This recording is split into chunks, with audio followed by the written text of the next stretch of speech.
Welcome to the kitchen of Thousand Cuts. What we are going to do today is I'm going to actually make hamburger patties. I'm sure everybody knows how to make hamburger patties, but after cooking hamburger for a while, I realized that there's certain ways to make it that will make it a little more juicier and give a better taste to the hamburger. I usually keep the hamburger in the refrigerator until I'm about to use them. And right before I'm about to season them and form them into patty, that's when I actually take them out of the refrigerator. I usually just dump them like this onto the foil.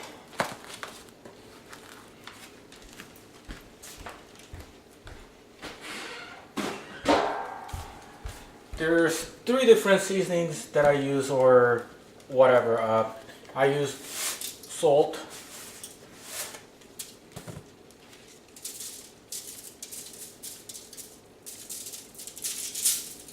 I don't mix the hamburger patties per se.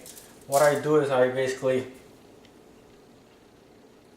season the inside of the patty. That way, when it's cooking and when it's actually all the juices are inside of the patty, it's going to actually season the whole meat. So what I do is I just season the inside of it and don't do anything to the outside. And there's a fresh ground black pepper, plenty of them, and garlic powder.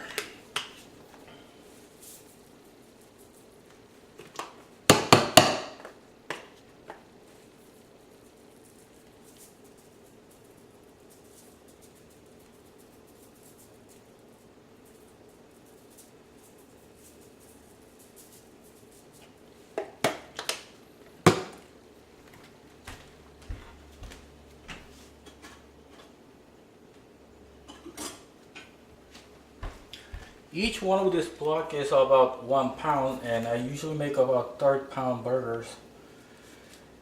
So I kind of guesstimate what the third is going to look like.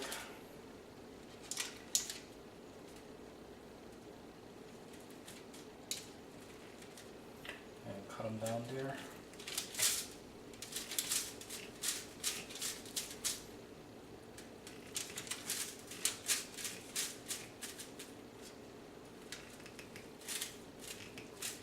The idea is not to overwork the meat, basically.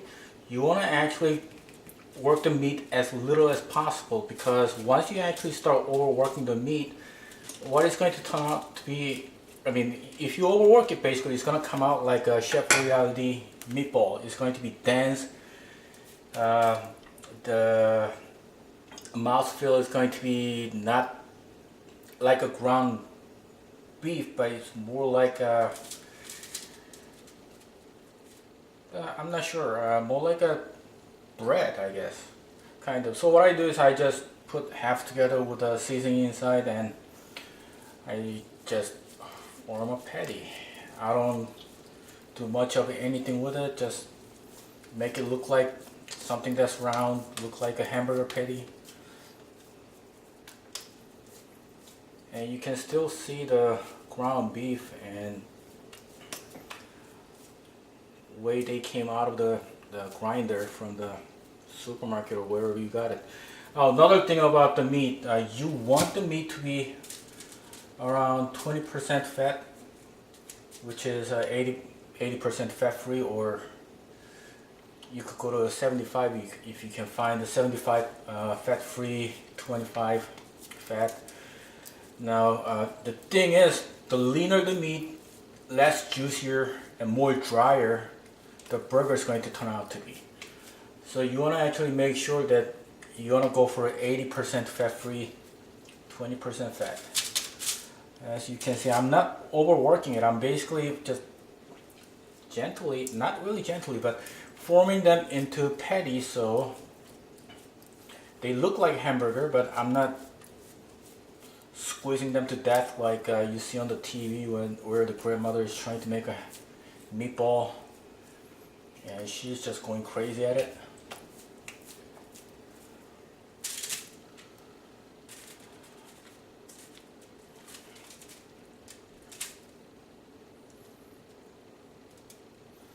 Season inside, don't work the meat too much. Make sure that it's around 80% fat free. I mean, you could go 85%. Sometimes that works. And don't overcook hamburger. They become dry and tasteless basically. You want it to be around medium well, still slightly pink inside.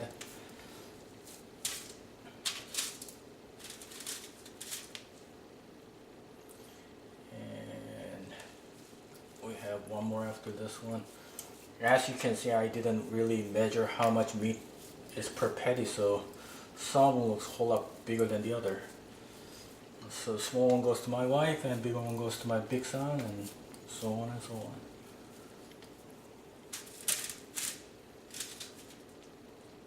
So there you have it. I got out of 2 pounds of ground beef.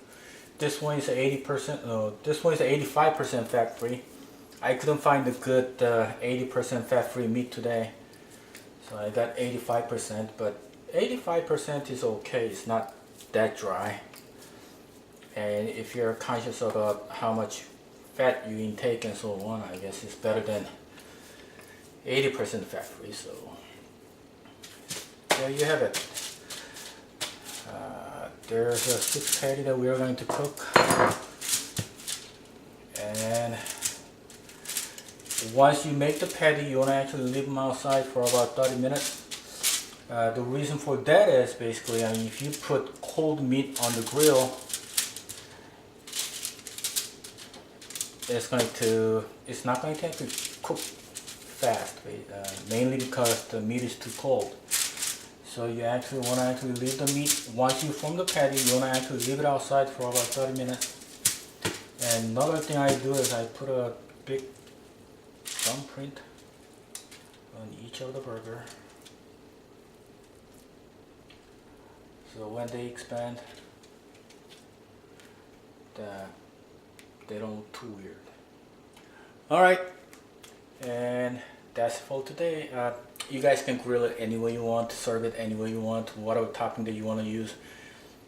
I like aged Swiss with mushroom, and maybe I'll take a picture and post it on the Google Plus page. And thank you for watching. Bye bye.